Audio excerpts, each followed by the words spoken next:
This is the Can Crushers Wrestling Podcast. The following contest is scheduled for one fall. Let's go nuts! It's Jimmy Nuts! Drive out with a car! With your hosts, Mark Martinez. Remember, just because you're trash doesn't mean you can't do great things. And the English Professor. It's called a garbage can, not a garbage cannot. Hey, this is former WWE superstar Duke, the Dumpster Drosy, and you are listening to the Can Crushers Podcast. And happy day after the 4th of July, but it's the 4th of July here. Welcome to the show, Can Crushers, where we talk wrestling, and we've really been drinking.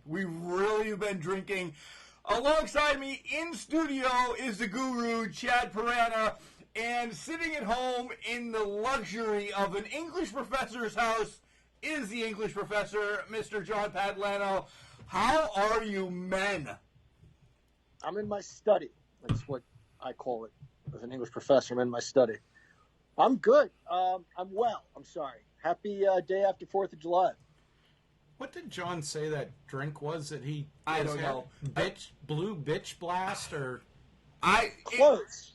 Wait, as you know, I've really been jumping on these Trulies and seltzers and everything. I got two different brands this week. I got Truly, and the one you're going to hear me pop right now is the grapefruit one, which I think is the best one. And then today, because I thought, well, Chad's coming down to the studio, I better stock up. Then I got Labatt's Blue Light seltzers, which the fridge looks like I'm an alcoholic. Yes. Chad, what are you drinking real quick? What the hell is it? Bear Creek Wines, Bear on the Horizon or something like that. Bear on the Sunset. You brought the bottle down for the I love didn't of... read the bottle! All right, and we're going to make fun of him. What are you drinking there, Pony Boy? The Berry Blue Bitch Blast. The bitch blast, exactly. I'm drinking Seagram's Spiked Strawberry Blast. We went from drinking IPA beers and pretty solid stuff back in the day, and now we're we've changed direction. I said I love these seltzers because as you guys know, by the end of the show I am wasted, and the next day I'm up at 8 o'clock in the morning. We're at church, I'm celebrating, I'm doing whatever we can, and Cooking steak and eggs on the grill. steak and eggs. How about Friday for me? If you guys follow me on social media on my personal account. You were just a little bitch. I mean, why didn't you just have somebody serving it to you? I did. It was my son. Oh, damn. Slave labor. Child labor. I had steaks at 9 o'clock because we got done with work early. At noon, he wanted hamburgers, so we made hamburgers. And then at 6 o'clock, the wife was like, those steaks that you made for breakfast, you jackass, was dinner. So we went and got more steaks and more hamburgers. It was an all-meat day. Jason Lang... Grilled 3 times a day. Grilled 3 times a day. Jason Lang, you're correct. I had the meat sweats at 6:30. Oh, wow. Jeez. It was great, though. I'm telling you, I loved it. My drink is red with a green cup. And I feel I need to explain, because you guys were making fun of me earlier and you didn't let me explain. I went to get beer, because I'm a man, and my wife, checked her phone to see what the hours were at the beer distributor, and she saw they had a slushy machine. So I said, let me see what flavors they have, and I'll let you know. So I took a picture, and I sent it to her, and I waited in line, and I never heard back from her. So I got to the front, and I got this Seagram's Spiked Strawberry Blast. Then she texts me and says, oh, get me the Mike's Harder Lemonade. So I said, all right, add the Mike's Harder Lemonade, please. So she had that, and I put the strawberry slushy in the freezer, and I'm having it now with you guys. So It's not bad. You're impatient, because how long was it? 30 seconds by the time she wrote back to you?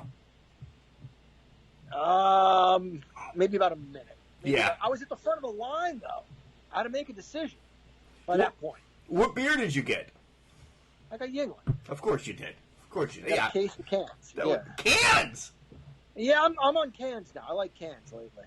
Oh, all right. Yeah. Should we I'm talk? getting old. all I can. We might want to talk. What's this? Yeah, should we podcast talk about? wrestling? Oh yeah, Something happened this week, right? Fyter Yeah. Fest. Yeah. Oh, Let's jump. Wednesday night was great. I know everybody didn't watch everything, but that's all right. I was going to start AEW anyway. AEW Fyter Fest, and it was amazing. I loved every bit of it. I really did.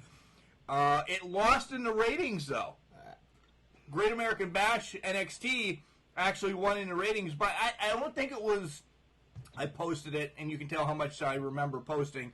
I don't think it was by more than 100,000. So moot point, more or less. I don't think 100,000's a win for either side. I thought it was like 140,000. I thought they thoroughly trounced. Oh, I can't say trounced them, but yeah, I don't understand that because between the two cards, it just wasn't any comparison. AEW should have stomped them. So I don't know what demographics it hit, what was figured in. I don't know. John? I don't know what a trounce is. I was gonna. My wife. Well, Mark, you were also a communications major. I was going to say I would ask my wife if 100,000 is a lot, but I don't know. Maybe it isn't. Maybe it's not that much. In this day and age, I guess. Yeah. Right. I mean, we have 4 TVs in this house that can get some type of TV, you know. So if I have all of them on, you know, I know Mark, you know, whatever, I could have had all of them on AEW. How many other people do that? So when I walk from the bathroom to the bedroom, down to the studio, into the living room, you know, I don't miss a thing. You could do that. And, you know, that's skewing the numbers a little bit. But you've got to have the device that picks up what you're watching or listening to. Right. I'm to be spoiled. counted by the Nielsen ratings. Yeah. But no, you're right. Someone with that, like the whole family, like we had that at one point. We had those devices. So yeah, one of us could be watching one thing and one of us could be watching something else, and we're both giving that particular show ratings, and then it multiplies it times however many people in your area. So yeah, it's entirely possible. And then you get somebody like Mark who watches 6 TVs at the same time. Right. 42,000 it was. It wasn't I as told high you. as I thought. Yeah. I thought it was That's not real much. high. Yeah, that's one section of Beaver Stadium on a Penn State Temple game, roughly. I wasn't saying a big game. No. All right. Wrestling. To start the show, we have MJF and Wardlow against Jurassic Express, and holy shit. Those are my words that I typed. Holy shit. This match was great. What a way to start. And let me say, I'm going to get my words in right off the bat. The feud's coming, and I'm excited for it. Wardlow and MJF, the feud's coming. Absolutely, yeah. They're teasing it. We saw MJF take a swing, and he almost hit Wardlow and yelled at him and said, "Can't you do anything right?" And then there was a collision between the two of them, so there's definitely a split coming. And I go back to what I said last week. Is Wardlow ready to be on his own yet? I don't know. We'll see, I guess. Yeah, I think he did so well in IWC. I don't think that those tapes and that have gone unnoticed by his bosses down there. So I think he's ready to go out as his own. But the question is, do you switch MJF back to a good guy? Do you make Wardlow? I don't think that. How do you make a giant like Wardlow the good guy, the face, when not to pick on him, but MJF, you know, small guy. What's he gonna do that's gonna make people want to see Wardlow beat his ass? Everything he's been doing right now. This is the age-old story. This is Bobby Heenan slapping Andre the Giant, and Andre's like, "You got to be freaking kidding me!" and then smacks the shit out of him. MJF just keep doing what he's doing. Fans hate him anyway. Well, I mean, I think they want to get behind Wardlow. Go ahead. Oh, I was just going to say, I mean, okay, yeah, keep on along the lines of smacking him, berating him, everything like that. But what is really, because MJF's just been a dick from day one. He was just a good guy dick. Now he's just a Bad guy dick. He's a dick. A dick. And what are they going to do that's really going to be the pushing thing for Wardlow? And holy shit, MJF really is a, Douchebag. asshole. What's going to be the pushing point? I go back to, and we don't get it right all the time anyway, if it was Brunzell or Blair that said it, that there's no good guy, there's no bad guy anymore. There's just guys, right? They're just, you love who you love and you hate who you hate. So it doesn't matter. I'm going to say this, the three of us, I think we're going to pull for Wardlow because legit we know and we love everything about him because of his indie stuff with IWC. I mean, what could he do? And I'll throw it to both of you. And I have the answer in my head. What could he do that would make you hate him above anybody else? What could he do? I honestly, he's with MJF. I can't see a situation where he does anything that makes me hate him more than MJF. Don't rewrite this story. I'm not saying this to you. I'm just saying the powers that be or whomever it is, don't rewrite this story. This is just an easy story. It is. Wardlow's the good guy here. Wardlow's the good guy. I don't know what you do, Mark, to make him the villain in all this. I wouldn't recreate the wheel or whatever. I've had too many drinks. I don't know what the hell I'm trying to say. Reinvent the wheel. The strawberry stuff has hit me in the head.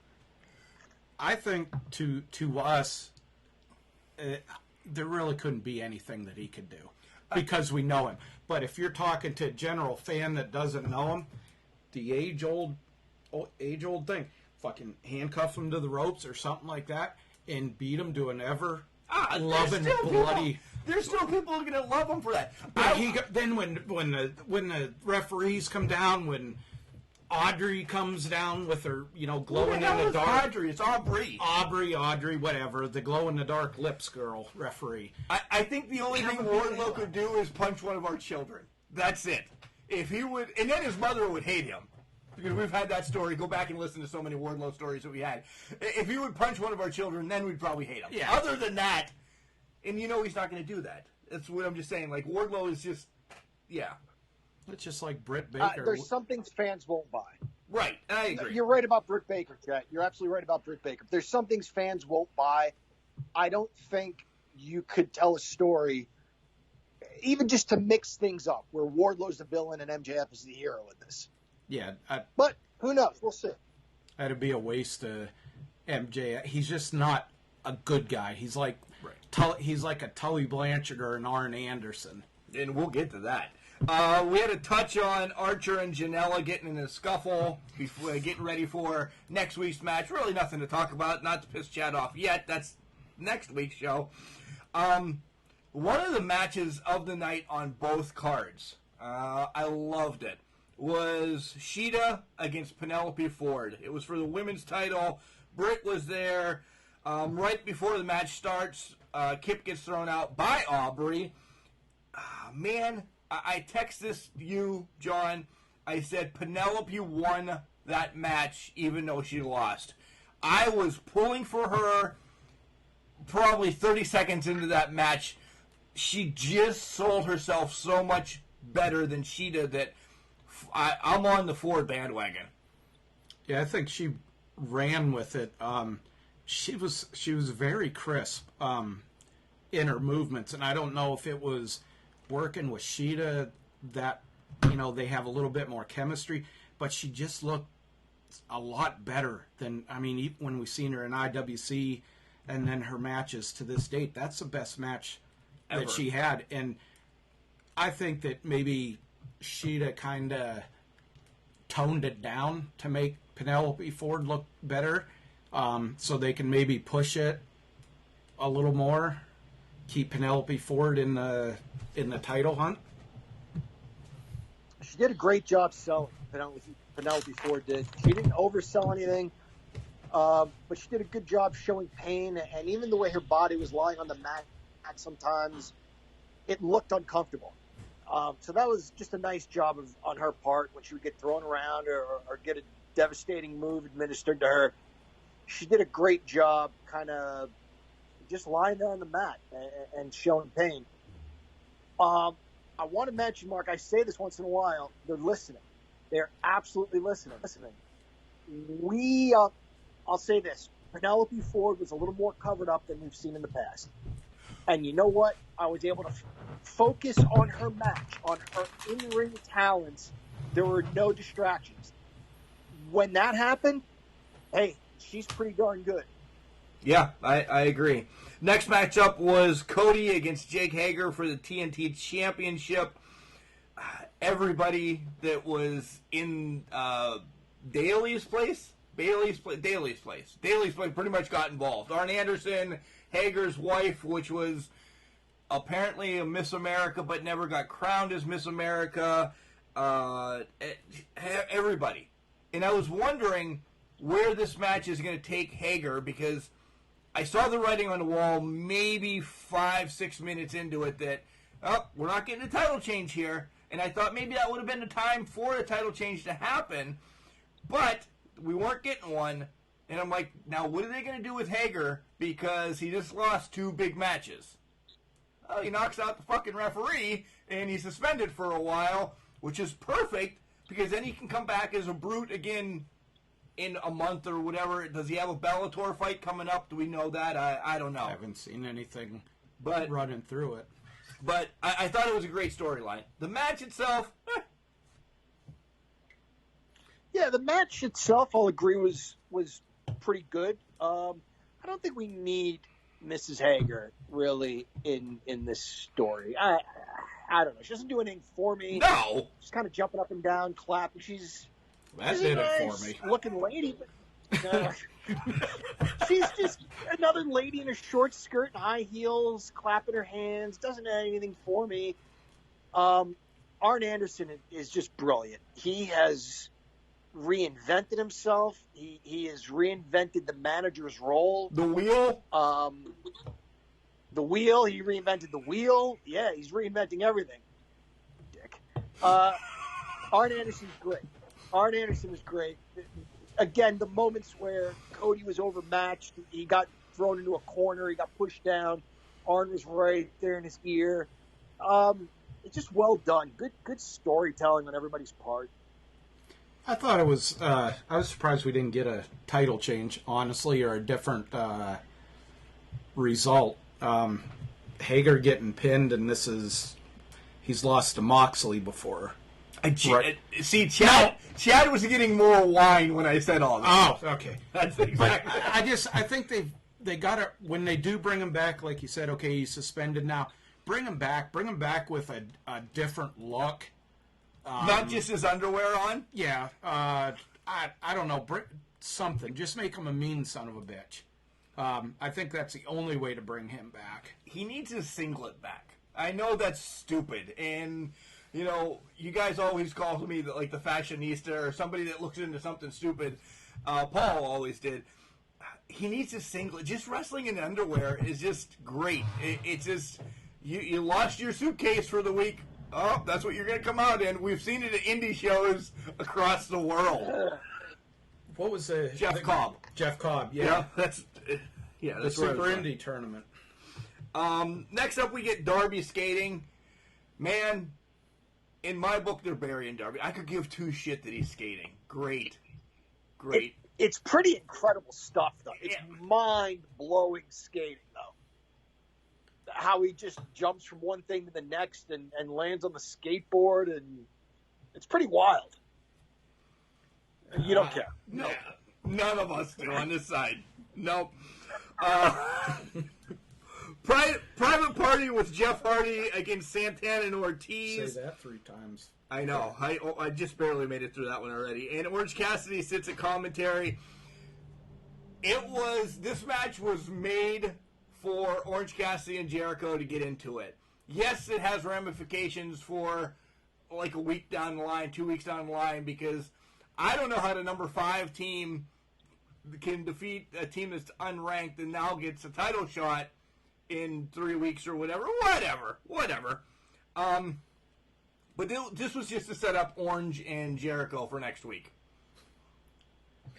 Is it just me, or did Jericho play it so well that Cassidy wasn't showing any emotion, anything like that? He said it 6 times. It just pissed him off so bad.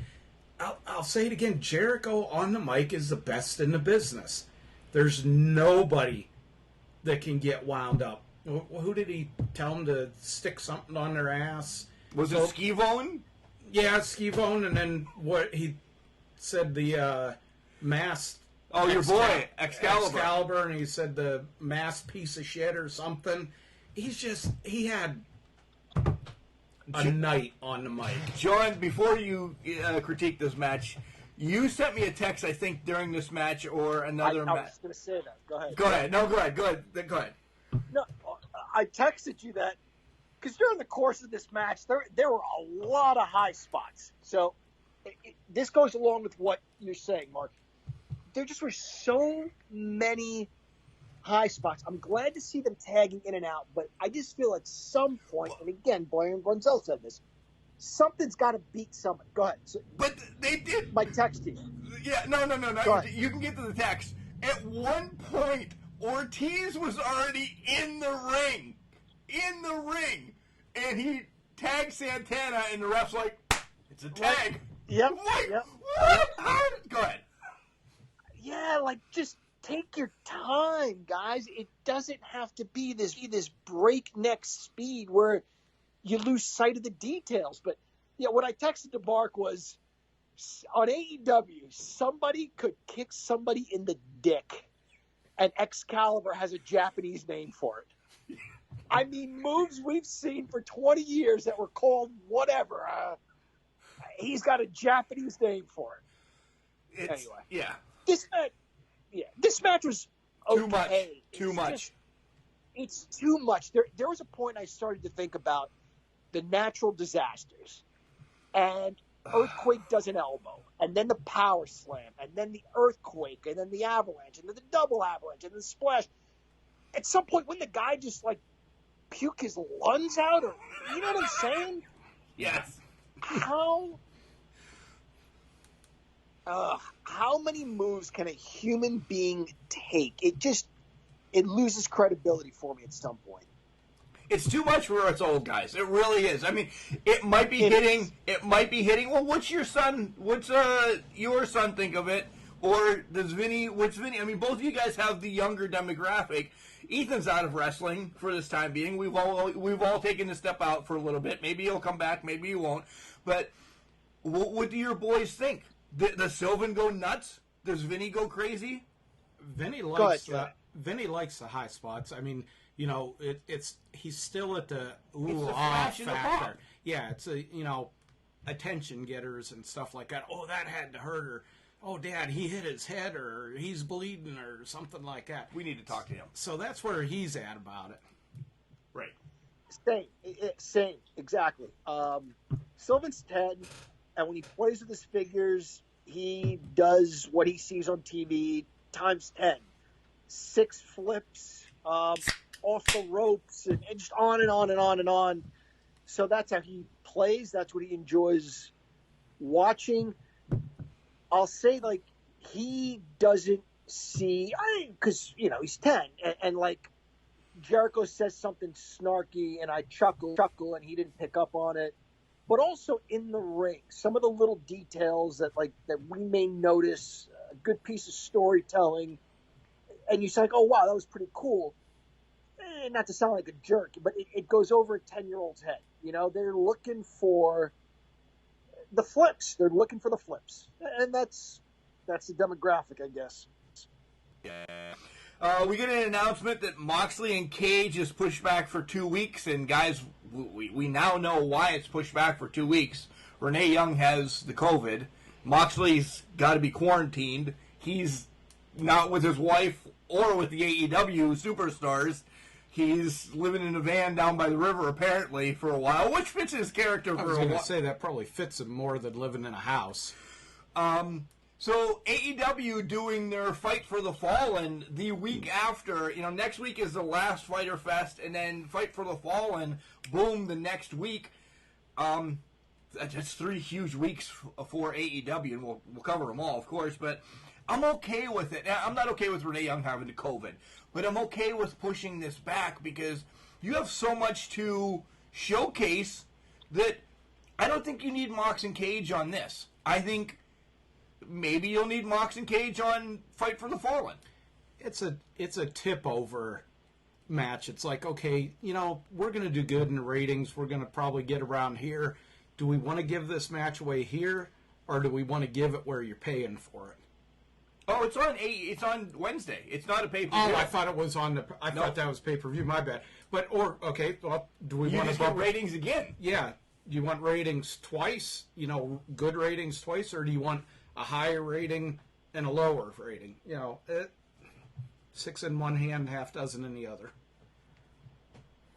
We'll see what the ratings are like the next couple of weeks then, when we discuss what happened on Raw and SmackDown and see what we thought of that. Maybe this is a sort of thing that builds up anticipation and gets some better ratings for AEW. I like the switch here. I was fully expecting Taz to be like, this is bullshit. He got pushed back. But he didn't play it like that at all. He was like, you know what? This is all right. This is fine. It got pushed back. We don't mind at all. It was an interesting twist. They went in a different direction. I expected Cage to pull a Vader and just be smashing the locker room and throwing stuff across. Of course, he hangs out down by the river or under the bridge or wherever the hell they are. But they didn't mind that it was pushed back a week. I thought that was an interesting take. 2 things. Mox isn't. Taz says Mox isn't scared. He's just got the chicken shits. I died laughing because that's clearly something I would say. And AEW getting a little bit of a beef from the WWE because of what Taz said, that they're a company, I'm paraphrasing, they're a company that is run right and not by a bunch of sloppy bastards or something like that. WWE did not like that. Yeah, they were bitching because he kind of was referencing COVID testing, half-assing, whatever, or something. And you could just see when Taz was looking in the camera, you could see him just thinking, fuck you, Vince. Yep. What was the response when you said WWE wasn't happy? Did they respond to this somehow? They half-ass addressed it, saying, contrary to what others are saying or whatever, we've had this testing process, which is in the top 10% across the nation. Typical wishing them good on their best endeavors or whatever the fuck they give people when they fire them. Oh, you hit a button there. And then you know what, though? Just very quickly, this is all good stuff, guys. This is good old school stuff. Dusty put his heart and soul into the NWA as the booker, and then he goes to the WWF, and this is the greatest wrestling in the world. This is where I want to be, wearing polka dots and acting like an asshole. No offense, but they made him look like an idiot. And then he goes back to WCW, and now this is the best in the world. That's what you want out of a wrestling promotion. You want them to knock the competition. You want them to say, I am where the very best is right now. Right. Be uncensored and just go nuts. That's right. More on that.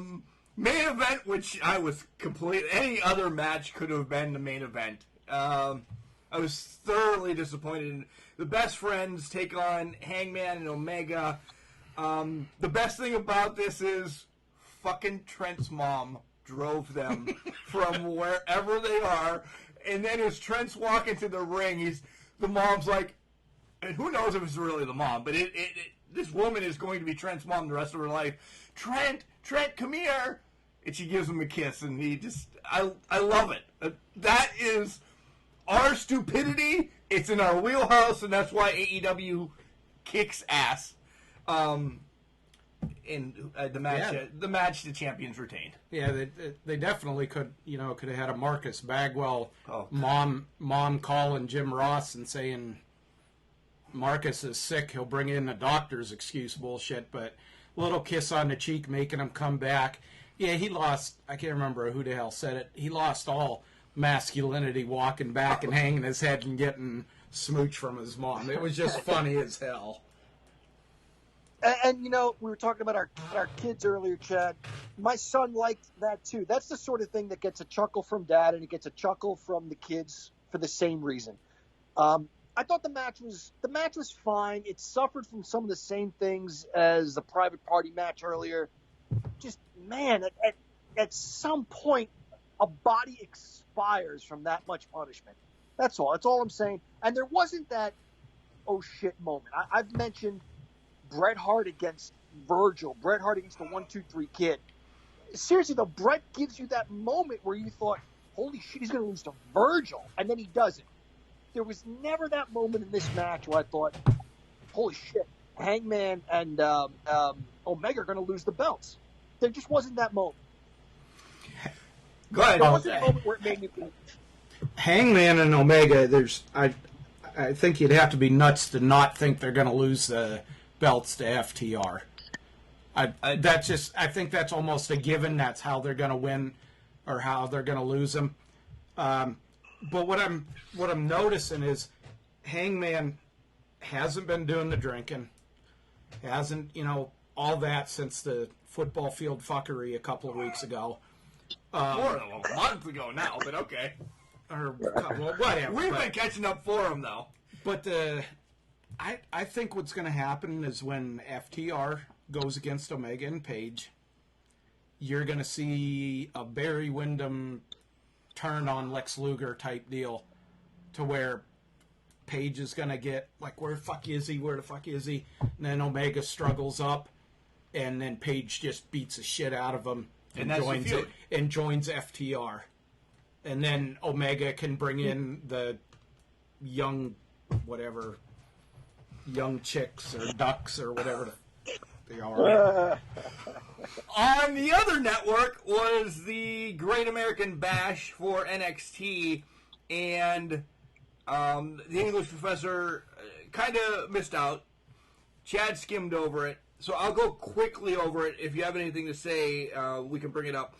It started with a fatal four-way. Christ. Fatal four-way? A fatal four-way, a number one contenders match for Fatal failure. Yeah.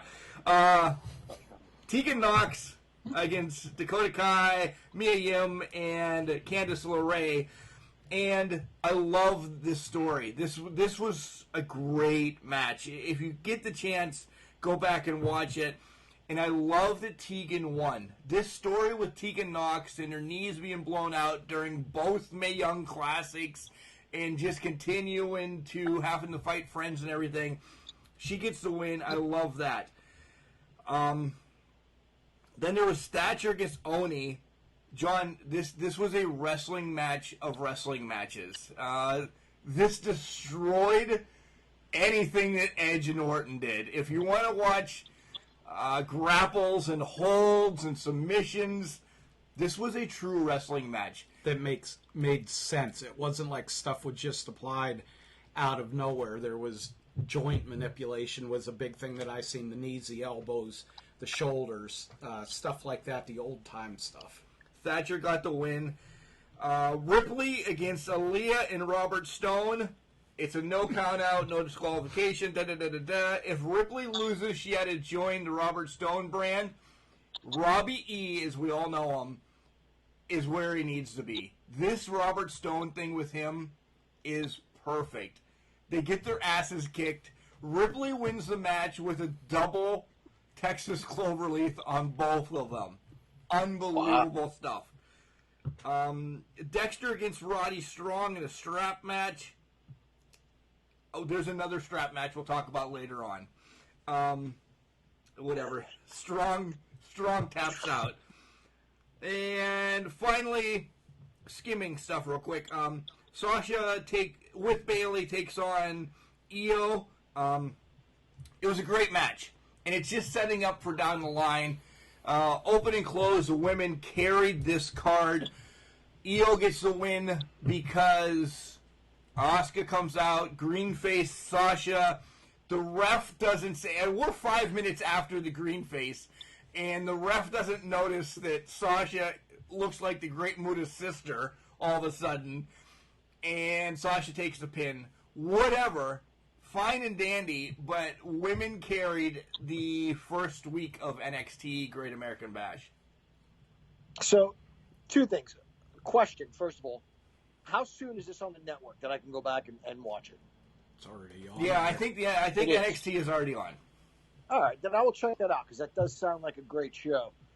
The other thing is, Mark, you mentioned something I've been thinking. You said the women carried the show. That would be the only and say what you will. It's about the only thing that gets me to tune in to a WWE program, which the last couple of weeks we've played board games, we've watched movies. I've said if my son isn't Speaking interested, of I'm not going to games. twist his arm. Oh, Yeah. Lord. Speaking of games, I got a great game that you would like to you should purchase, and then the three of us could go hunting together. Oh, God. Call of the Wild. Yeah, you would be a hunter. great hunter. All three of us on a one stage hunt. No, all right, go ahead.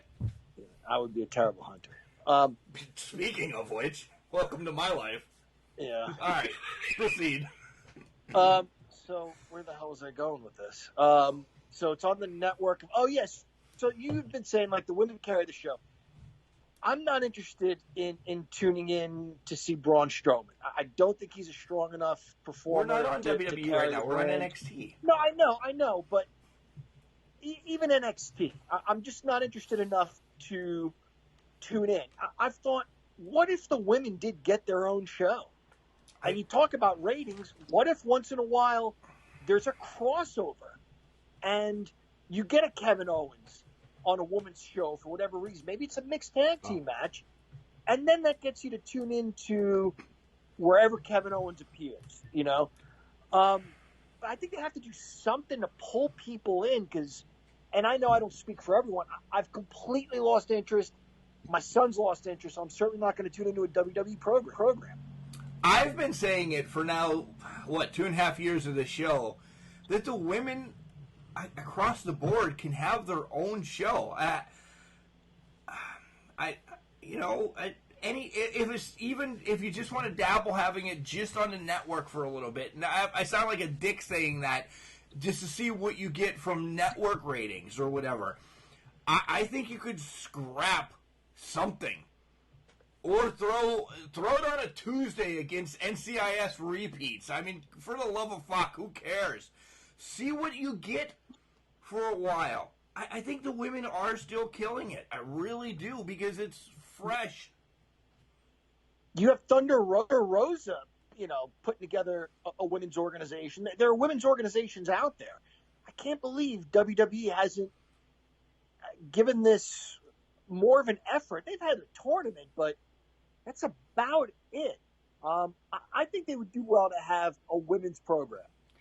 Vince uses the women on the weekly programs to kind of, like you said, they put on good material, quality matches, everything like that. And then he kind of shits on them on the pay-per-views for the most part. I agree. He'll put the guys in the bigger spots, and he'll give the women's, 3 matches or whatever, a total of 13 minutes or some shit like that. Vince still has the attitude that women wrestling is eye candy and a sideshow thing, what it used to be, 40 years ago, 50 years ago. Not even. How about the 90s when it was Trish Stratus kissing his ass? But I'm going back as far as, Moolah first getting the title and so he uses it as a carny spot. Yeah. He doesn't like tag teams. That's why they're tag team division shit. And he's still looking. We're going down that rabbit hole. He's still looking to recapture the, Hulkamania years, the Attitude Era years. And not that I dislike the talent that they have, but they don't fit that mold. You have more so of wrestlers these days. All right, wait. We'll get to the WWE. We'll get to the WWE in the third segment, guys. Let's transition over to our pay-per-view that we're going to talk about. But before we do that, we always have to talk about the number one T-shirt brand out there, Collar and Elbow. Guys, was I right or was I right? Do I have inside information or not? You saw earlier this week that I posted the whole new summer line is the word I'm probably looking for. God, Al? Yeah. Al doesn't really say anything about how bad I botch anything I say about collar and elbow, as long as I mention it about 26 times, which I think I mentioned collar elbow close enough to that. Collar and Elbow has great shirts. They have Don't Trust Anybody shirts. There's just a new line out there right now. You can get the Shad Gaspar tank top now. I didn't put my order in yet, or I didn't get any of my freebies yet. But I know they're coming. Another great line out there. The comfort's amazing, and we'll give you 10% off. As always, just use one word, Can Crushers. Capital C in Can, capital C in Crushers. 10% off in your pockets, and you kick back so Chad can buy some wine. The English professor can buy some fruity drinks and help me out with my seltzers. Yeah, that's what it is, right, guys? Yep. That's how Absolutely. it works. Perfectly said. All right, after we come back from the break, we're going to the way back. 1995, couple days after my birthday, Topeka, Mississippi? Is that I don't know. Tupelo, Mississippi. Yeah, nonetheless, it's that bad. It's Uncensored 95 when we come back. Wrestling. A love and a passion we all share. I've started a wrestling brand. The wrestling brand. A brand founded on the aspects of wrestling. Two entities working together to create a product that connect emotionally for people everywhere. Collar and Elbow is the brand. Passion and love for wrestling is the drive. I am Al Snow, and this is Collar and Elbow, the wrestling brand.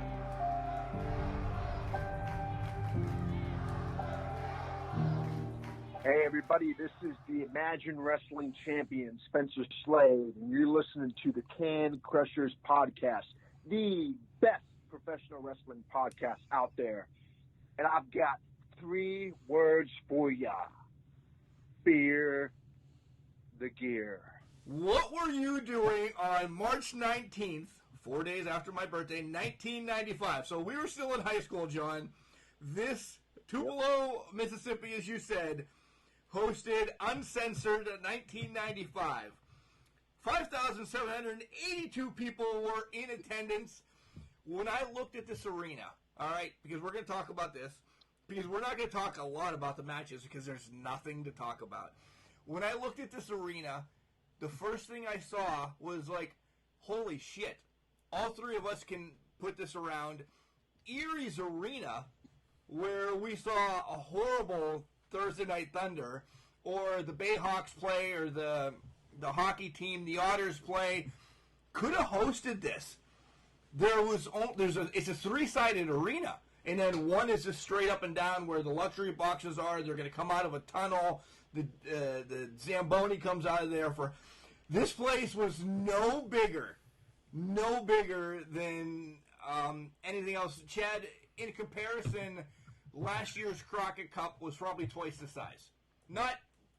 They cut it off, but if they would have had the whole thing open, and it's a small venue where we went to in North Carolina, it was twice the size. So this was jammed to the rafters with fucking 5,000 people in 1995 was nothing.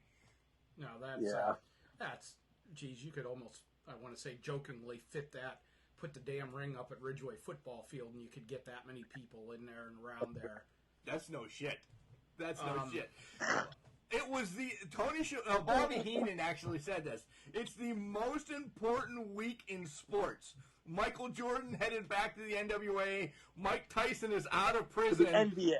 Yeah. The NWA. Oh, yeah, that. Yeah, the NBA. And Mike Tyson out of prison, and then Uncensored 95. Uncensored 95.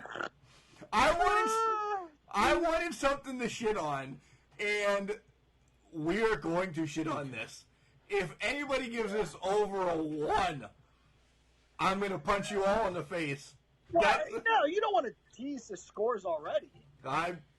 I was in I had just gotten into Germany a month before this. So you missed this. So I missed this. Oh, you poor guy. Jeez, there was a reason.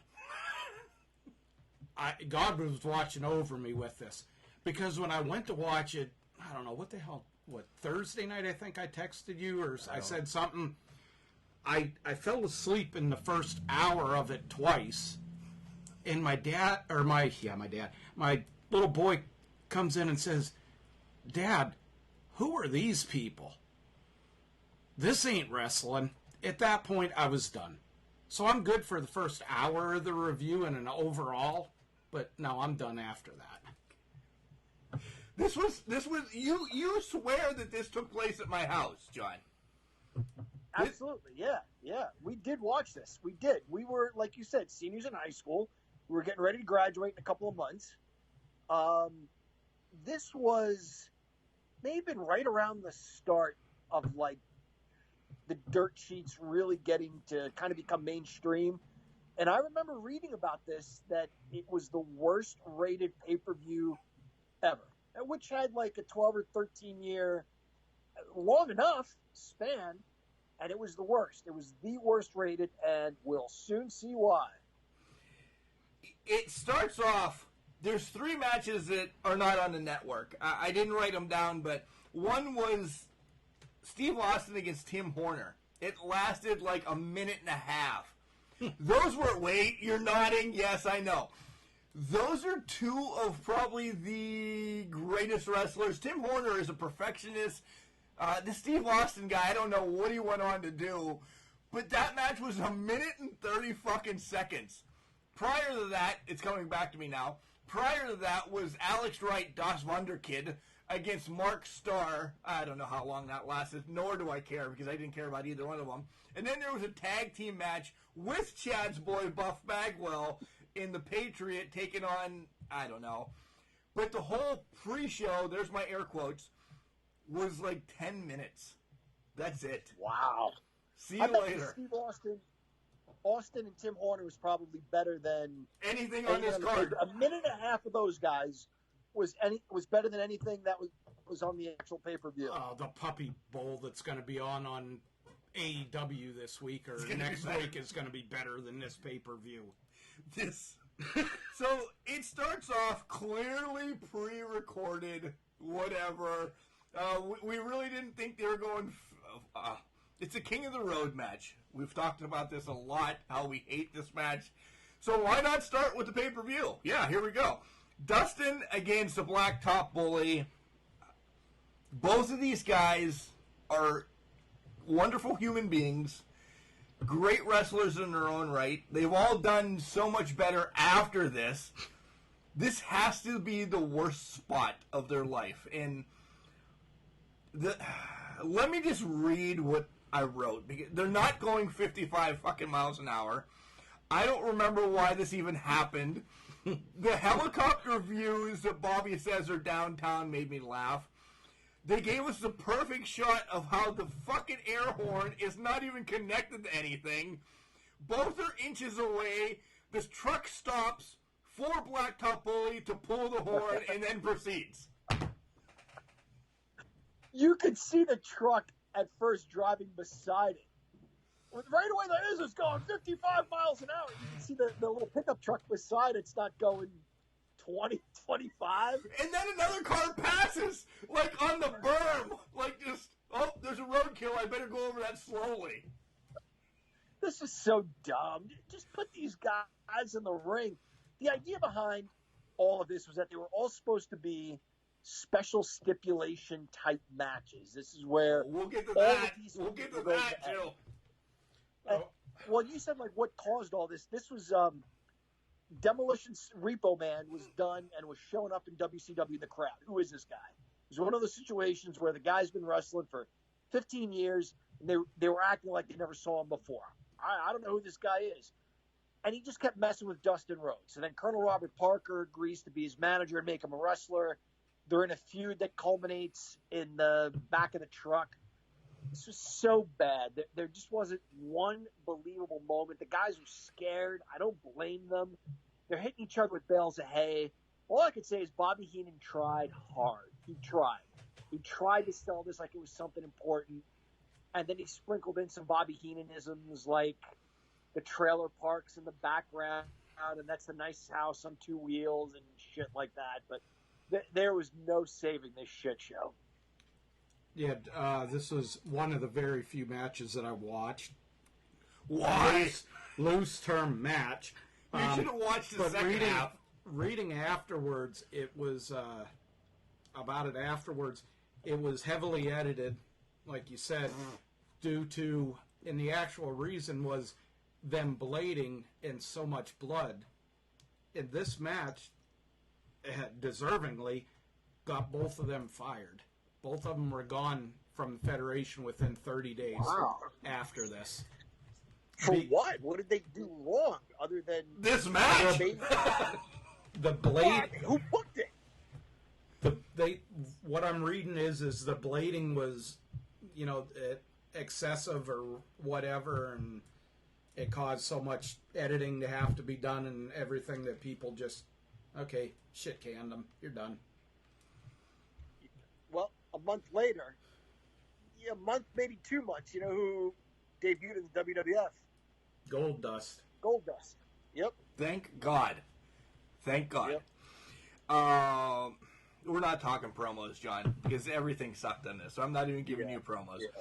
Next matchup was the martial arts match with Ming and Colonel Robert Parker against Duggan. The special referee was, I don't know what they said, Pastor Sonny Ono, President Sonny Ono, whoever that, but it was Sonny Ono. We've seen him before, and all of a sudden Sonny Ono is now a special karate referee. Duggan knows nothing about martial arts. You signed this match. This is my one joke this whole show. You signed this match prior to this.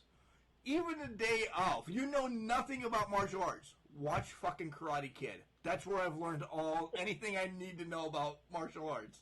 Just watch Karate Kid. Wax on, wax off, paint the fence. The crane kick will eliminate anybody in life, and you always bow.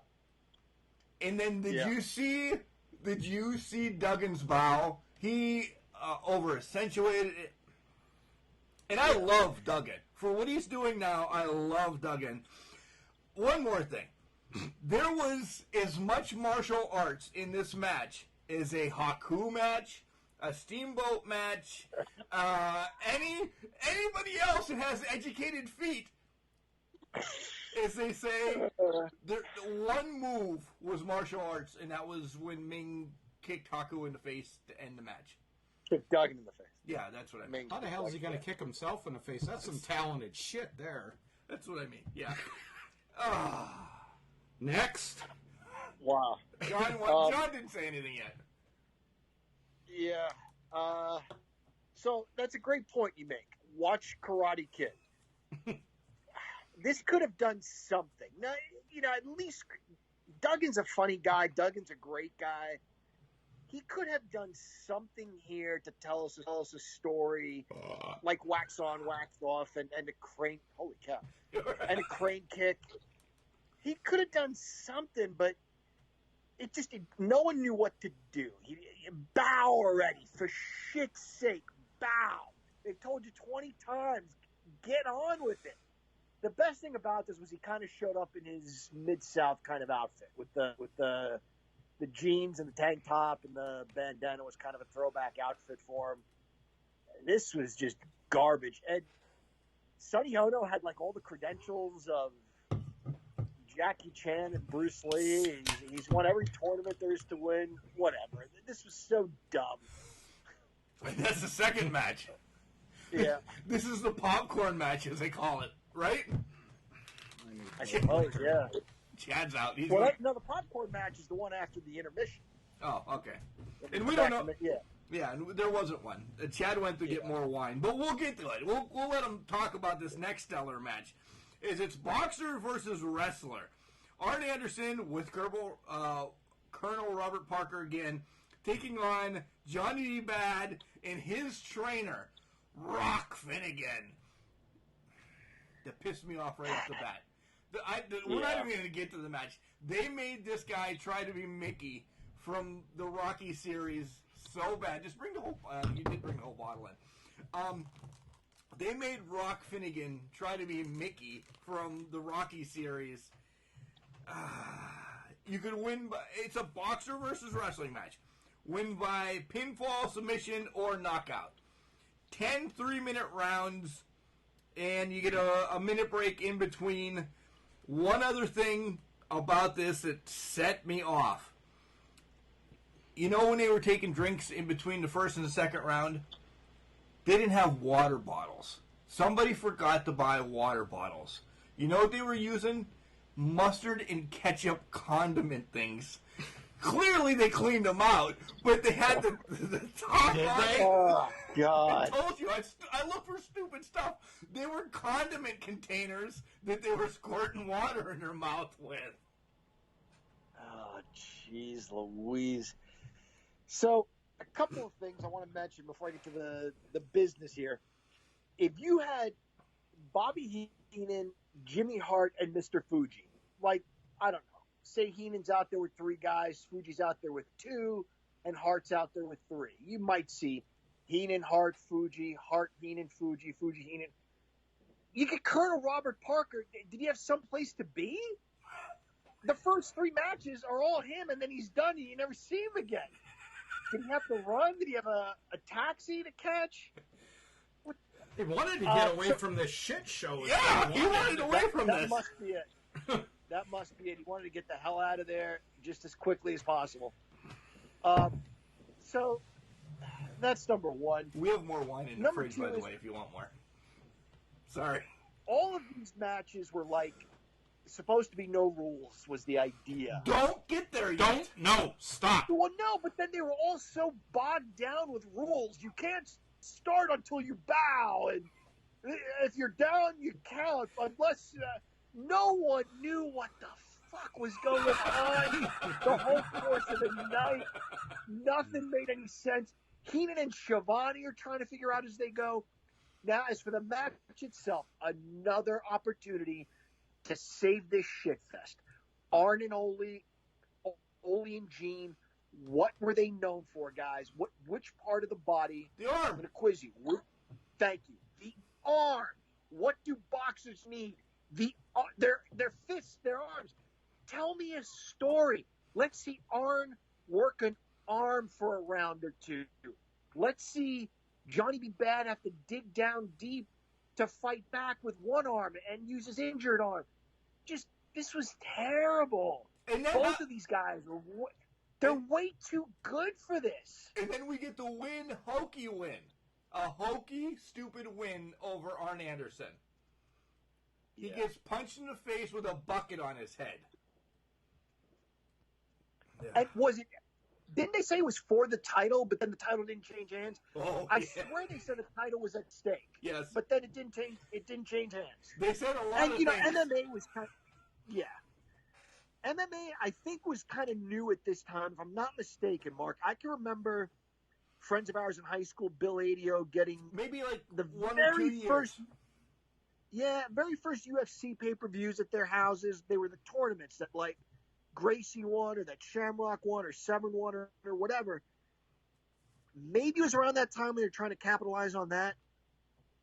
But there were better ways to tell this story than what they did. Anderson just got his ass beat for a while, kind of came back, and then there were some shenanigans at the end. It was just so bad. Both of these guys were way too good for this bullshit. I got nothing. Yeah, I figured. He refuses. The next match was Macho Man Randy Savage against Avalanche or whoever the hell he is, John Tenta, Shark Boy. Oh, yeah. At the beginning of the match, it is a normal match. Nothing, whatever. Well, 2 minutes in, Tony says, for the 500th time, this is uncensored, so this match, anything can happen. Savage starts early. They show Topeka again, and if an Avalanche would Tupelo. That's how much I care about this. And I'm sorry, guys. They showed Tupelo again, and if an avalanche would hit Tupelo, they would all get $18 to $20 to fix their houses.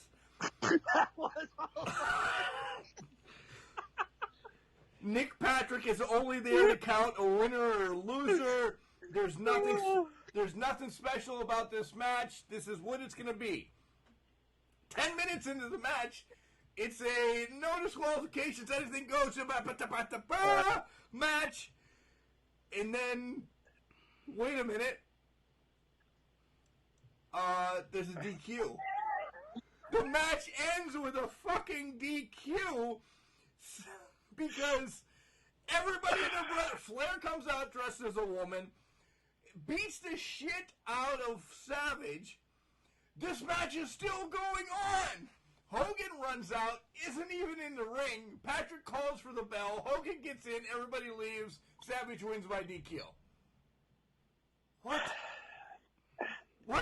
Say what you will, Chad, about Vince McMahon. If Macho Man locked up with Earthquake, which I'm sure they crossed paths in the WWF, you would get a serviceable match. Macho Man is one of the greatest of all time. John Tenta filled a role. Vince had his finger on many of the matches and what he wanted to see. Savage versus Flair. He told those guys what to do. Razor tells a story about that, how they got chewed out for not following his script. The man has an idea. They would have had a serviceable WWF match. In WCW, left to their own devices, they looked lost. It just was, it didn't follow any logic. Macho Man is brilliant, and he just looked out of place. Where is the high? I know he wasn't the same guy, but he certainly still had a lot left in the tank. Where are the high-flying moves? Where's, duck the clothesline or the elbow and the knee in the back that he would do? The guy's 500 pounds and you're trying to take him down.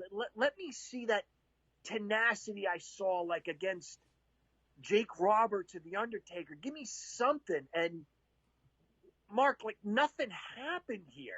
Well, there's not a memorable moment in the match. I want to give Chad his spot, and I'll tell you. I'll wrap back around to this match. I'll wrap back around to this match when we get there, and I'll just leave it at that because it's for a reason. If Chad says it right now, whatever. But this match only took place for one reason on this card, and we'll get to it. I was just going to say, you're the English professor, John. What is a compound word? Like be long, like two words. Two words put together. Right, to create a new word. Yeah. Okay, yeah. So what this match was a cluster fuck. From begin, it was a huge waste of talent. It is Macho Man. This is why you can't let the inmates run the asylum, because this is just, you got to have direction. And as much as I hate Vince, he's getting worse over the years. But absolutely, he's got some. Every so often, he has a good idea, and he lets the right wrestlers take it. And AJ Styles, Daniel Bryan, something like that. This match wasn't it. This match, I was glad that I fell asleep. This match, I said one purpose. It actually served two purposes. A bad example. Three purposes then. A bad example. They talked more about Jimmy Hart, where he was. He was stolen. Nobody knows where he was. During this whole match, they really didn't do anything for the match. And then the real reason why this match happens comes after the main event, and we'll get there. Yeah, like Jimmy Hart's not there. Cool. When he arrives, I'm expecting something important. Brass knuckles. The megaphone gets involved. What? Nothing. You're right. Go ahead. Right. The next matchup is Big Bubba, who has just changed from the Guardian Angel. He's going to take on Sting. And let me get my shit out of the way. This is my favorite version of Sting. Absolutely. If they gave it to him, and they actually gave it to him, he could have carried the company far, and it was just so pumped up, so fun. He was awesome. I don't give enough props. I loved this Big Bubba match. Honestly, this was my favorite match on the card. Bubba is so underrated as the boss man and everything he's done, minus the Al Snow dog collar, dog cage match, and we've talked about that, beating a dead horse. Bubba was actually underrated as a wrestler. Take the Midnight Express stuff out, because he was just supposed to be a big henchman. But when he became a wrestler and did all that, I think he's underrated. I think he did great, even as a boss man prior to Akeem.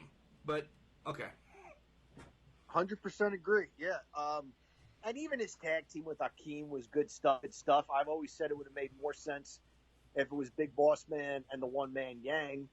You've got a crooked cop and a street thug gangbanger. It makes more sense than a crooked cop and a white guy who suddenly thinks he's from Africa. But anyway, I digress. No, you're right. He was underrated. He was very good as the Big Boss Man.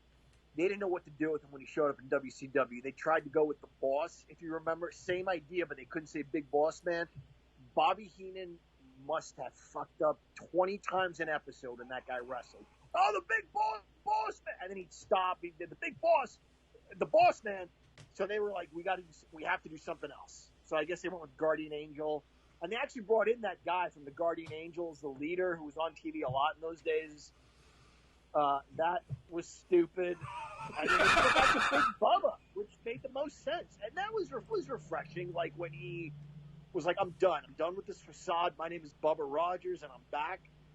This was a nice match. It was easily the best match of the night. I don't care enough to even remember who the hell won, to be honest. Bubba. The Boss Man won. Yeah, Bubba won. Bubba. You were sleeping. It looked a little stilted. Yeah, I was sleeping, but just going along with reading the descriptions of it and that, it sounded like by far it was the best match of the night. It was, typical Sting selling the way only he could do. Bubba being the almost invincible guy, uphill battle. Biggest thing that I seen was, wow, he pulled out the clean victory. It really was. It, which was really surprising, but... The next match... go ahead. Just very quick, before we get to the next match, Sting did so much good work over the years as a young, energetic guy that despite any pain or injury, he would fight through it. So if he was wrestling Ric Flair, he would still run and limp, which is not easy to do. So credit to him. But this knee injury, like where he went to lift Bubba and just fell backwards, I don't know, maybe work the leg throughout the match, make me believe Sting's leg is hurt. He did. Then he did a little bit. Yeah. Maybe I just was jaded from the first 5 matches. Yeah. He did. What I was reading about Sting and Bubba here, Jim Cornette on one of his, or not Jim Cornette, Jim Ross on one of his reviews talked about Sting from when he first came in, that Bill Watts wanted another Road Warriors, and he found 2 guys that were bigger than the Road Warriors.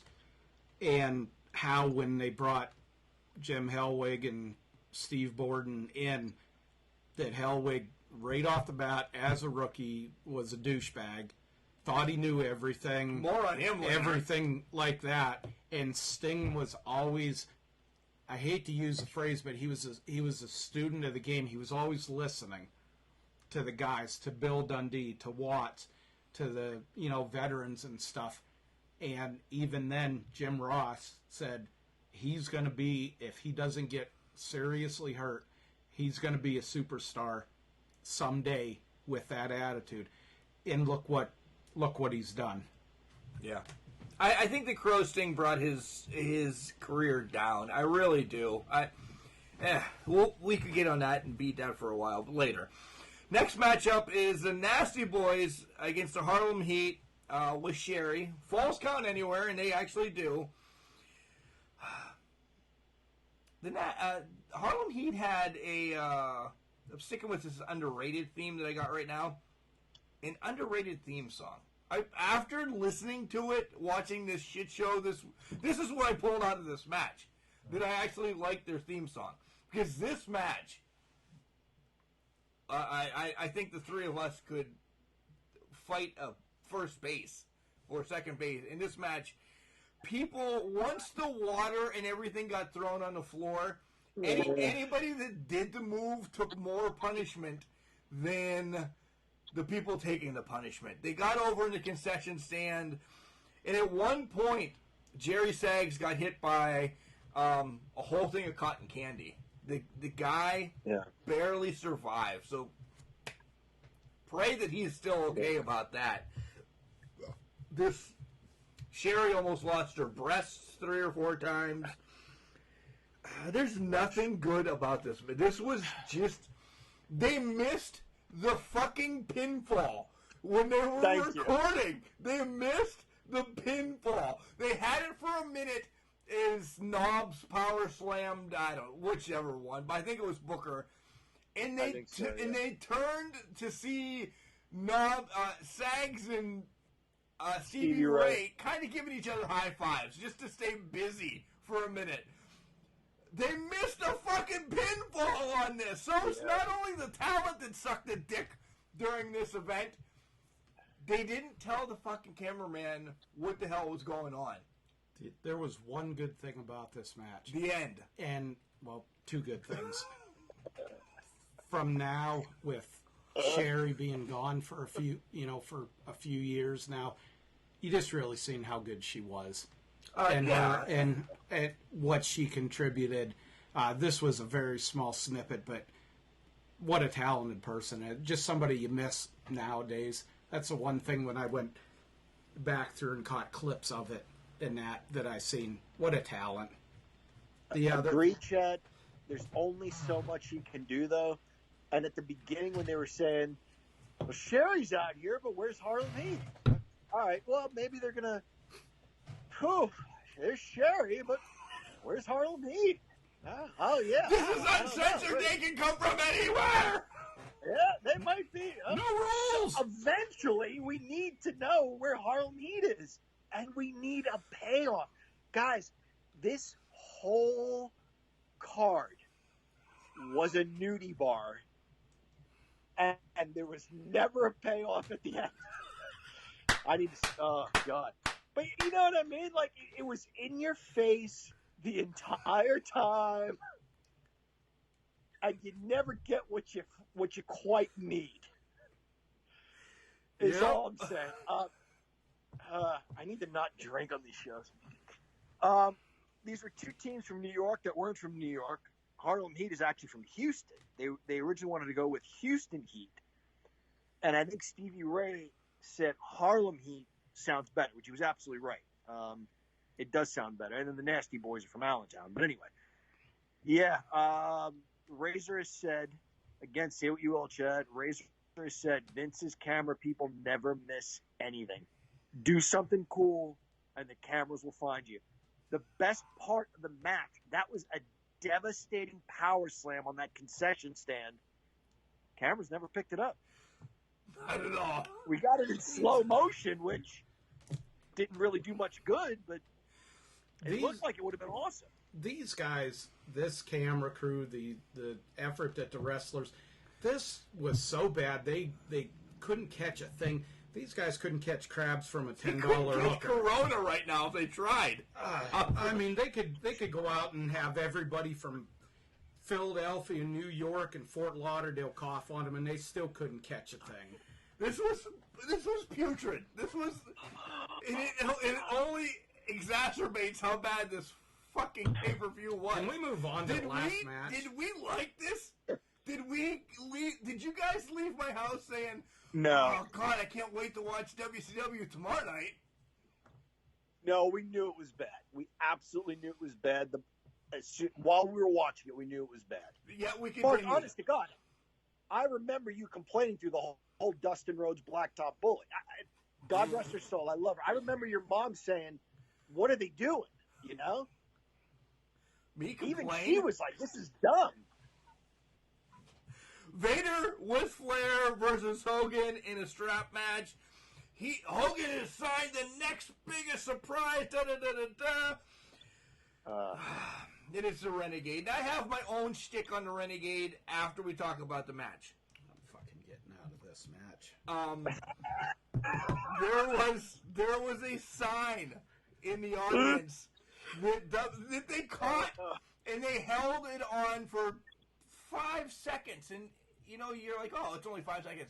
Count 5 seconds. Real 5 seconds.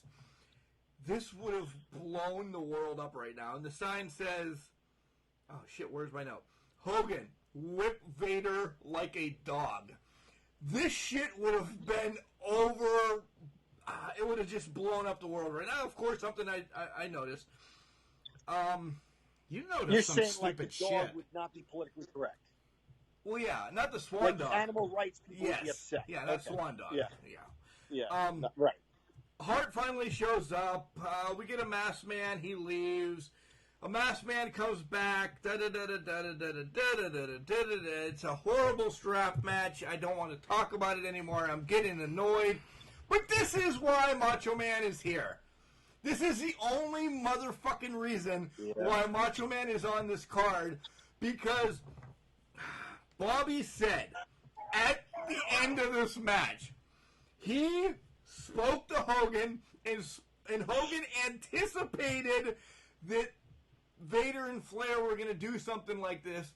So he bought Savage his own black outfit to come out and be a black masked superstar.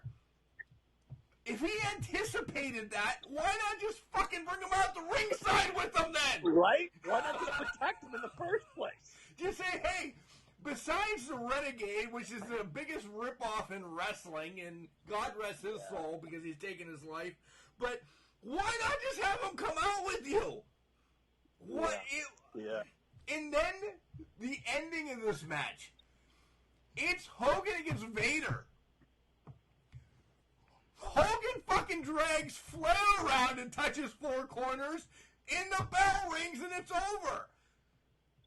So next IWC event. I don't know the card. It's next weekend, whatever.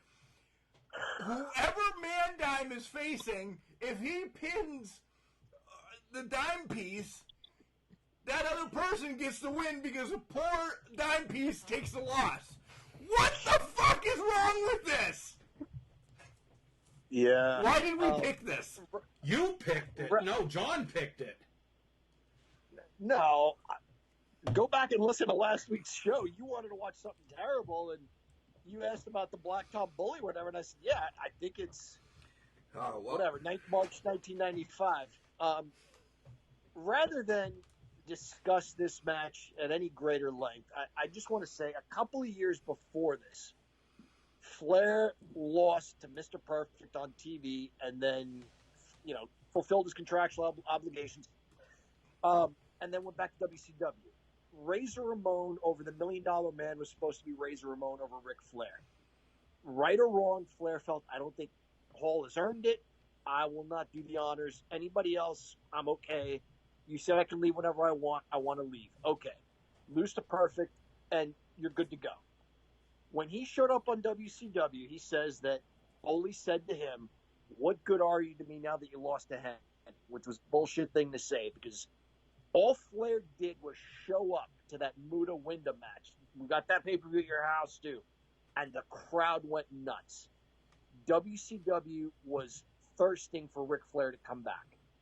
You had Arn Anderson, and the cool thing was you got a little taste of Attitude Era a few years before because you had Anderson who was a bad guy, Flair was back, and of course he was a good guy, and Wyndham was the lone wolf. He was the NWA champ, didn't want to be associated with anybody, and Anderson was trying to get the guys back together. Say what you will about Ole, at least he stuck to tried and true booking. Fast forward 2 years, guys, Hulk Hogan really ruined WCW.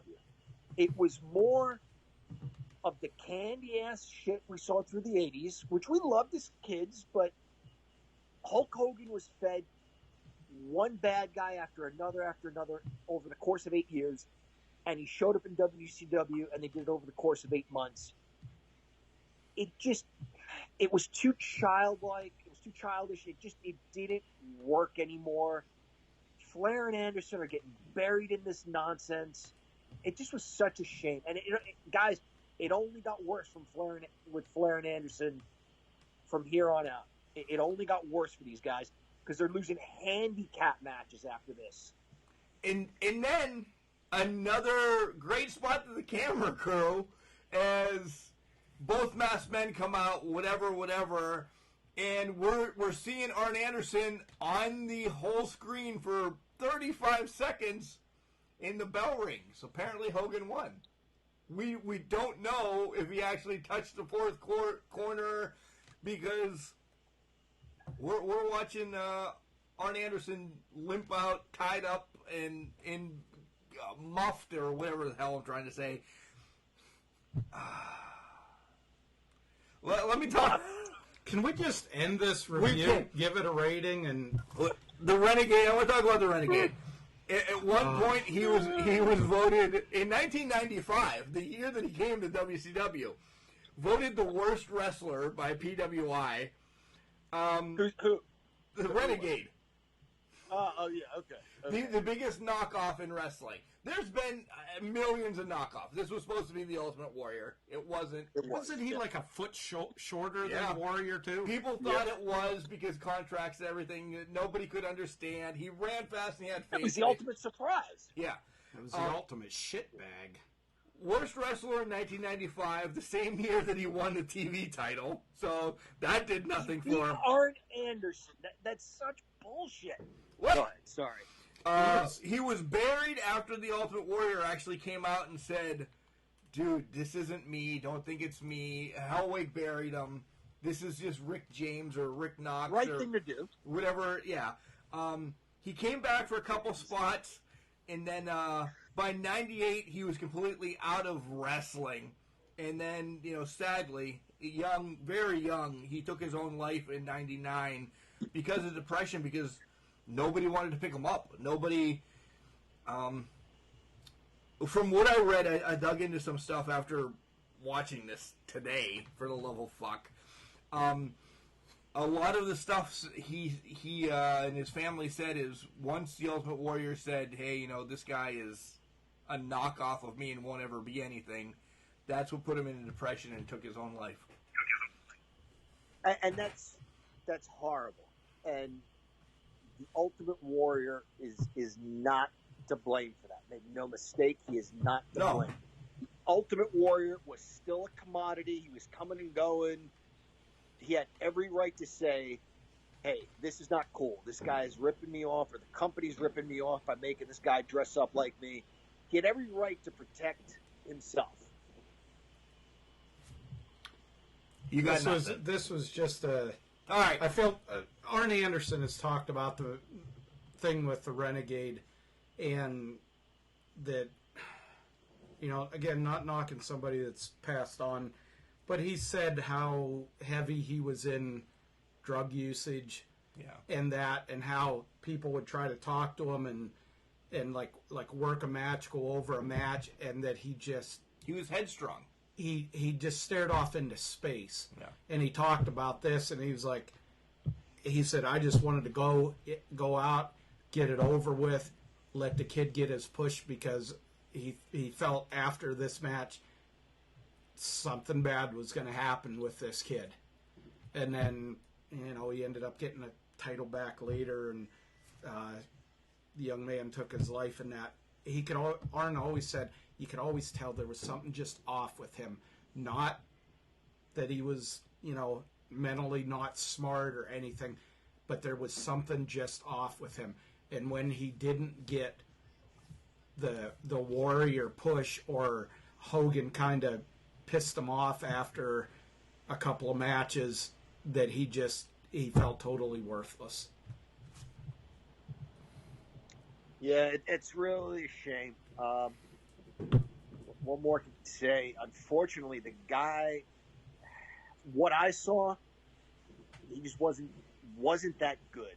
And whether that was by design, whether that was, hey, look, we've seen Ultimate Warrior's 5 moves, do 3 of them.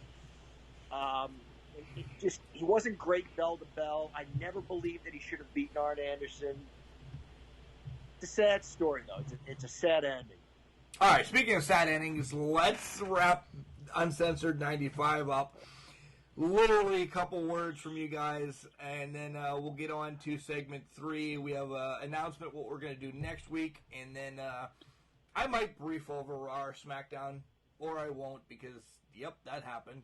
All right, Chad, your rating for this? I'm going to give it a half a star. A half a beer, we do. A half a beer. Well, okay, so stars are lower than beers, so we'll give it that. No, I'll give it a half a beer. So you give it an IPA that you don't like? I would give it. Don't mention any brands we might be sponsored by. Okay, yeah. No, we'll just go that half a star. The only reason that it got that much is the fact that it finally ended. Same. Half a beer. I picked up a 6-pack of something I thought would be interesting. Hated it. Got about halfway through the first one, and I thought, I can't finish this. Half a beer. Only reason I really give it that is Sting and Bubba was okay. And that's about it. I want to say something nice about Harlem Heat and the Nasty Boys, and I really can't. I want to say something nice about Macho Man. Can you? No, and Earthquake or Typhoon or whatever, the Avalanche. And I can't really say anything good about that. So, Sting and Bubba, it was okay. So, half a beer. We're on the same page, boys. Half a beer because I just didn't like it. You always drink at least a half a beer. You test it out. You put your feet in the water. We should have. I wish we could have got our money back. It was probably TCI back then. It wasn't Adelphi or Comcast yet. This was along the lines of, I think it was many years later, the TNA pay-per-view where Jeff Hardy was drunk or high or come out. This is what they should have done is given, hey, you have access to the next 2 pay-per-views or something free. They should have given us something for this shit. Yeah, they probably gave us all. When everything sucks from beginning to end, and the only good thing about it is that it's over. They should have been sending us something. All right, let's take a break. We'll come back, and as we get more alcohol and pee, and you listen to this sweet-ass teaser, we'll discuss if we're going to talk about Raw or SmackDown. But I do have an announcement. Hey, this is Katie Arquette, the queen of the silver screen, and you're listening to Can Crushers Wrestling Podcast, and you know you love me. Welcome back to Can Crushers. It is I, the English professor from the County of Kings, speaking the English of the Queen. Mark Martinez is your host. Mark, take it away. Hey, first of all, I want to say happy birthday to Nick Lendl. You hear that guy at the beginning of our opening? Nick Lendl. Happy birthday today, buddy. July 5th is his birthday? Yeah. Wow. Happy birthday, Nick. Isn't he the guy that the dime piece manages? What? No. What are you talking about? Nick Lendl. The announcer. Yeah. I forgot about him. Yeah. Well, how do you forget about Nick Lendl? You hear Nick Lendl every week saying, welcome to Can Crushers. All right. So no, but seriously, Nick, happy birthday from us here. Yeah. Make sure that's in the write-up. Nick Lendl. He's great at what he does. He is so good at what he does. And sidebar, he's got a wonderful wife and great family, 2 great girls. He's a great guy. He really is. Love Nick Lendl. Good man. As you guys know, we're recording the night before. We always break, or I always break. I went upstairs during the commercial break there for a second, and I see my dog just, going nuts. Fireworks and everything. Guys, don't watch over your pets. This is a rough weekend for them. They don't like big booms, big bangs. My wife is literally up there coddling Miggy that's going nuts right now. If you have the chance and you know fireworks are going to be in your town and there's not another town, I completely support this. take your dog for a ride. Really, take him for a ride.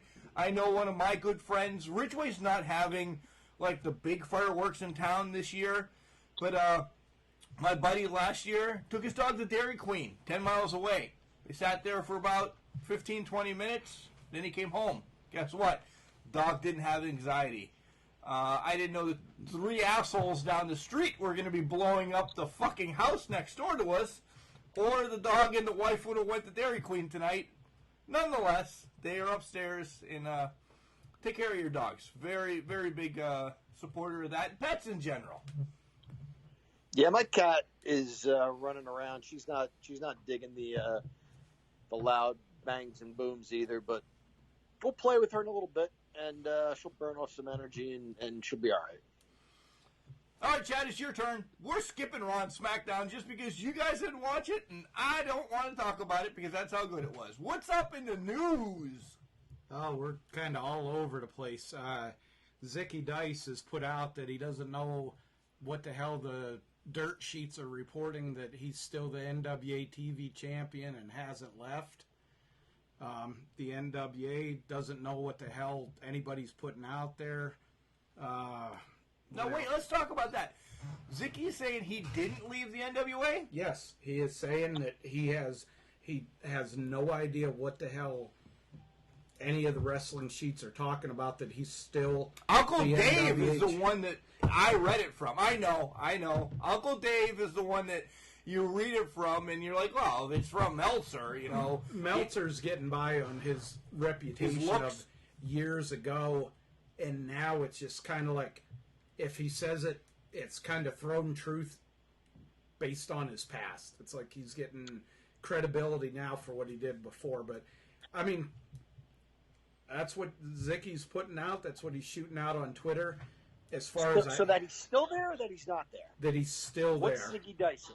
Zicky's saying he's still there and doesn't know why there are reports that he left. Well, that's good. That's good. Yeah. A champion leaving is a bad thing for a promotion. Yeah. What else do We have Bubba Ray's contract is done with ROH. Where should he go? Home. Stay unbusted open. So yeah, stay. I hope like hell he doesn't go to AEW. I'll just leave it like that. We have Gallows and Anderson reportedly going to Impact. They can't really do anything until like 3 days before Slammiversary, which is like 2 weeks away. But it's been out there that they've signed with Impact, but they also have the okay to go to New Japan. Somebody called us out on it, and I said, did you not read the question mark? Not the question mark. Not our boy from Monrovia. But I said, is Luke Gallows, or I'm not going back to the post because it's nonsensical. It was Gallows and Anderson to Impact, question mark. And this guy said, hey, don't be giving out spoilers. I'm like, it was a question. It's the same thing. Guess what? Is Heath Slater, who's also been teasing going to Impact, is he going there? Who knows? Gallows and Anderson, go ahead. No, go ahead. Gallows and Anderson were fun. It just reminded me, does WWE have a team? Do they have a team? New Day. That's it. Yeah. Because the Usos what are the Usos doing these days? One's hurt. Yeah. That's right. Sad state of affairs as far as tag team wrestling goes there. There are more women's tag teams than men's tag teams. Sorry, go ahead. Announcement that I was going to make, because we have some somber stuff that we probably end the show with. We know our next watch-along. We know it. It's been sent in by a fan. He asked us, hey, do you guys all have the WWE Network? I said, yes, Chad and I are very good at working around it. I will let John out know how to get there. So, if you want to watch this with us, not really a watch-along. We watch it and tell us how we hate it. Chad's out of wine, so now he's really getting pissy. It is called Smack 'em and Whack 'em. It is on the WWE Network. You go to under Originals, and then you go to Home Videos and scroll over a little bit, and that's what we're going to watch. It's about an hour and a half long. I saved it already in my list. It's a 1993, I think, Coliseum video. So we've been wanting a nice Coliseum video. This is one of them. This is not it. When you start watching it, be prepared, guys. It's very hokey. One thing I did see that was on it is how to cook and eat with Yokozuna. That should be interesting. Freaking wait for this. There are some matches, and I'm not giving either one of you guys spoilers, but there are some decent matches on it. I mean, Bret Hart's on the cover of what would have been the DVD or VHS or whatever the hell. VHS. Beta, whatever, back in the day. Bret Hart's on the cover. So there's got to at least be one good match on this, right? No, there doesn't. But who knows? We're watching Smack 'em Whack 'em next week. It's on the network. Originals and then under home videos. It's under home video, so how good do you think this is going to be? I honestly thought when you said this, at first I thought you were joking, and then I seen that you'd been drinking, so you're incapable of that. I thought this was going to be like a film of gophers getting smacked with fucking mallets at an arcade or something like that. The guy that sent it in, I told him we'd give him a shout out. God, Nick, I'm going to butcher your last name. Nick Opalewski. Opalewski. Opalewski. That's a good... Opalewski. Sure. Nick, you're awesome. Thank you for sending this in. I jumped on it right off the bat. I knew because this would piss both of you off. So, yeah. The name sounds dumb. Of all the things. Why are you... WrestleFest, Revenge Tour, slap them and whack them or whatever? It sounds dumb. I thought you were picking on Nick's last name for a minute, but no. Okay. No. Nothing. Chav's already pissed because... No, what else do we got here? Well, you're the newsman, so I did post. One that I did post, and I forgot to post the other one because I'm bad. Keep the Armstrongs in your thoughts and prayers. As Bullet Bob's wife passed away, that would be Road Dogg's mom, Scott Armstrong, the referee. Brad Armstrong. The mom passed away this past week. So keep them in your thoughts and prayers. And she was, from reading about, and that she was the glue that held the family together. And her and Bob had been married many, many years. And it's just kind of sad, you know, the guys that we grew up on watching and stuff like that, you're seeing them slowly go away. And even when their family goes, you kind of feel it a little bit because you remember them in their heyday and then the support the family gave them. And she was definitely the rock of the family. Yeah, I would imagine a group of wrestlers, a group of men like that probably needed a strong woman like her as a foundation. And the other big sad news, Killer Tim Brooks passing away. Huge with the Von Erichs and dabbled into Mid-South as well and everything. Yeah, big name. Yeah, he was just, back then he was the equivalent to an Ole Anderson, a Gene Anderson. He was that type of wrestler. Just a mean son of a bitch that they tried turning him good guy, but it just didn't work, and he had so much more fun and even more draw as a bad guy. Just another one of those ones that probably a lot more people would know if videos and stuff had come a few years sooner. From the same hometown as Dick Murdoch, from Waxahachie, Texas. Trevor, as you said, Trevor, right. Known for his time in world class, but he dabbled in a few different territories. I believe he was in Puerto Rico, maybe, with Carlos Colon. He was in the NWA. Just a big, mean, nasty guy, like you say, Chad. A wrestler's wrestler. So there are some events coming up this Saturday. IWC Back in Business happens in Elizabeth. Tickets are sparse. They can only sell 150 tickets. I believe that's what it is. They can only sell 150 tickets. Guys, you can watch this on the IWC network for $9.99 a month. Justin, you're listening. That's the way that we're going to be watching it. Pause here about wrestling and go to Chad. We're getting some cases, but John, Pittsburgh is fucking thriving again. And that's probably the wrong word, clearly. But you guys are multiplying hand over fist daily. Like, Pittsburgh's almost a hotspot in Pennsylvania right now. Yeah, just continue to stay safe, guys. Please. It's your health. It is absolutely not about Democrats and Republicans. For fuck's fucking sake, guys. I can't tell you how much this upsets me. It's your health. You have to make decisions for yourself. Just protect yourself, protect others. Don't politicize this, guys.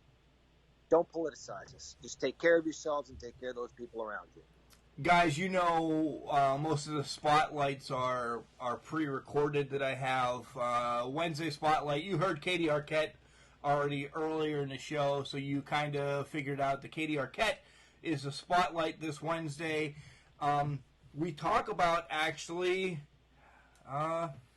we're a week away, and anything can happen in a week, and Katie's pretty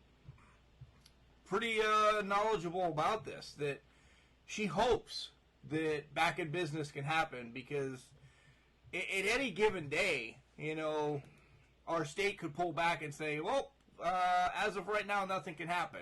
So, tentatively, and I'll say tentatively for IWC, it's supposed to be scheduled for Saturday. Watch it on the network if it happens.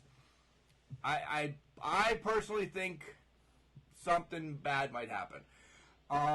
In that it might get postponed, you're saying? Yeah. That it might get postponed. I would agree. I would agree. I think the government let us have our 4th of July, and I think we're going to start seeing things scale back again. We're worse than we were in phase 1, guys. And then on the following week, it would be Imagine Pro Wrestling in Altoona, July 18th, and son of a bitch, that would be great too. Son of a bitch, it would be great. It would be great. It would be a great place. They're in the same issues and everything that IWC is in. It would only be about 125 that can go. Downfall is they don't have a network. We may have an Imagine Wrestler coming on real quick for a spotlight. Hopefully we can find out that by that week, but I don't foresee wrestling opening up. Plumber, I'm sorry if you're listening to this too on July 5th. I think it's a little too soon yet. I pretend or don't pretend to be anything I'm not, and I'm an asshole. I freely admit it. But guys, damn, wear your masks. Watch, it's not your fucking right. It's not this. It's, wear your mask, or we're never going to get out of this shit. If that's what you got to look at that. Just do it. It sucks. It gives me flashbacks just having it on, just because of the time in the military and the gas mask. If I can do it, you son of a bitches want to go in and get your Marlboro Lights or whatever and 6-pack from Sheetz or whatever, you can do it. On the IWC side, just two things. I do hope that it happens, but I'm extremely optimistic that it's going to happen. The only two guys that in the number one contender match that need to be there is Bill Collier and Jack Pollock. You can take Andrew Palace and what's that fat bastard with cowboy head? Oh yeah, Jockstrap Sampson. You can take him out of that match. And Jock, if you're listening, just like I said, we were going back and forth earlier. Anytime, anywhere, Fat Boy. We can have a strap match a la Dusty Rhodes. I ain't afraid of you. And that's it, Fat Boy. Mark's the only one who won't challenge anybody. I don't need to challenge anybody. I'm now looking at some more pictures all of a sudden. That's how much this is enthralling me. Other matches coming up for IWC that I'm intrigued by. Johnny Patch is defending against Koger. Koger has the reset button, sent something out that the whole IWC could be reset. And then, I won't ruin this, you'll hear more Wednesday about myself and Katie talking about her teaming up with Queen Aminata against Raylan and a new IWC graduate, Ella Shea. This card is filled with a lot of new graduates. It's Chad, we talked about this off air. John, you can get thrown into this mix now as well. We kind of figured the first pay-per-views or first events back, unless it's a surprise, and unless Plummer's pulling out something that, we don't know, it's going to be IWC people. There's not going to be a draw to get, the people from Ohio or the people from West Virginia or, whatever. He's going to stay with his fans, his loyal fans. We're loyal fans, but we all have circumstances why we're going to watch it on a network otherwise. Yeah. Your wife, let's throw this out. Your wife, suspect of that. I feel that I'm still continuing to be a carrier, as what I go through every day is garbage. Kelly is around thousands of people a day. Chad, Leslie, you're old. You have health issues. Your wife and kid. I mean, listen. What are you saying? I'm in the target range of 65 and over? What? You're in the target range of being something else. But Mark, to your point, exactly, Mark. It goes both ways. So whereas I'm kind of being a little selfish about this thing, and I don't want to get cooties from anybody because, as you said, my wife's got some pre-existing conditions. She does have asthma. She had a stroke at a young age. It was just one of those hiccups, She was, like many of us, was born with a small hole in her heart, and it just was a perfect storm of a situation where she had a stroke. Woke up one morning and couldn't move her arm. She's fine now. She's had a heart procedure. But I can't risk bringing anything around her. So we mostly stay home. To your point, Mark, you're around people. You throw garbage. Your wife is around thousands of people. You guys are taking the initiative to not be around other people because you don't want to get other people sick. So you're doing the right thing too. It's a tough situation right now because you say there's not going to be a draw at this card. I'd love to go see it anyway. I'm not saying that. No, of course. That's the point, though, is I would go see it if they didn't have a big draw. As it stands now, I would have Johnny Patch has come so far. The draw wasn't my thing. If anybody took it that way, I apologize. I will backpedal and I will completely apologize. I will eat crow, whatever. That's not what I was meaning. I'm saying this is Plummer's doing the right thing, that way, bringing his boys, his room, his talent back to do it that way. I completely agree what he's doing, and I'm not saying that. I'm saying numbers draw. 125, Plummer getting 125, that's 10% of it's us. Yeah. I just got one question on the easier side with this, with IWC. What the hell is up with Jackson Argos this week? Is he finally... Did you see that? Is he finally realizing that Jack Pollock carried his scrawny ass the whole time? No. Don't do it, Jack. No. Did you see Jackson Argos this week? Jackson MFing Argos this week. We took a week off of Spotlight, and Jackson Argos went out of his way to create yet another alternate logo for the Can Crushers, reached out to us, said how great we are, pretty much slapped the English professor on the back and said, "You carry the fucking show, motherfucker." He loves us. I didn't know he said that. If this emblem is in the shape of a fucking Canadian It's not. flag and colors and shit. Jackson Argos is a man. Nobody else has reached out and done this but Jackson Argos. He played a clip of our show when we talked about his match with but only one person was there. Jeff Cobb. But only one person was on it. Only one person was on it. Not me, not you, not Sylvan, not Vinny, not Ethan, not Mickey, not Kelly. Oh no! The godfather of them all, the Speaker of Queens, the Sister of Kings, this guy. Why didn't Argos play when he had to stand there and sing the national anthem? Him and Dupree had to sing the national anthem with Vegas and Jim Duggan. That's the only good thing Argos has ever done. All right, we're well over. He's a talented wrestler. Oh yeah, he loves the way you talk about him suplexing people. That's right. Enough said. Guys, another great show. I hope you enjoyed your 4th of July weekend. Get back to work, you scumbags. That's all I got. Can you guys finish this up? Can Chad finish this up with a bottle of wine? We'll try. Remember, Chad, just because you're trash, it doesn't mean you can't do great things. Oh, the garbage can, not a garbage cannot. Holy shit.